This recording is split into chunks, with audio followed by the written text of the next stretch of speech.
Life is rough. Man, one of my guys was one of them lost boys from Sudan. Once in bondage, now free. You know what I mean? Flip the script on him. Name Kareem. I got a story about him. Check it out. Kareem, a easygoing man, came to the U.S. from Sudan with a simple life hustle, get a chance to advance. But what he didn't know, the South Side was cold, the Nubian in the snow.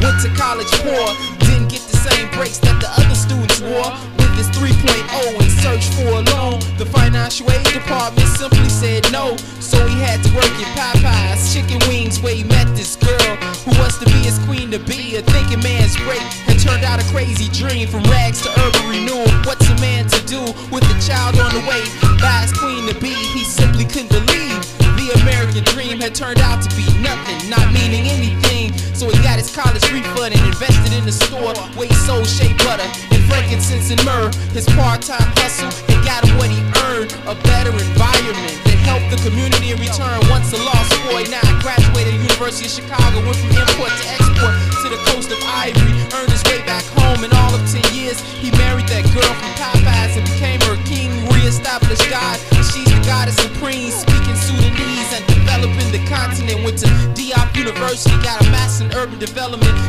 colonized the space and built the world's finest irrigation. Ran off the Dutch, Portuguese, French, and Spanish. Took back the Atlantic and ended tribalism. Next, all African people had one mission: create our own system, minus the oppressor, with community rules where everyone's the investor, teaching to each a better overstanding. Now that's well planning, no foreign invasion. Love yourself and your kind became the master expansion. Built with no fear, please lend me your ear. Martial God of Amun-Ra was the state's government. Individual leadership with one God and one rule. The voyage back home became more than a song. The Black Star Line had began to rebuild. Reparations were paid, no blood diamond trade. The European man headed back to the cave. Couldn't take the idea Africa was no longer in pain. Trip. Oh man. My man Kareem. Assalamu alaikum. Alaikum salam. Hotel, free lamb.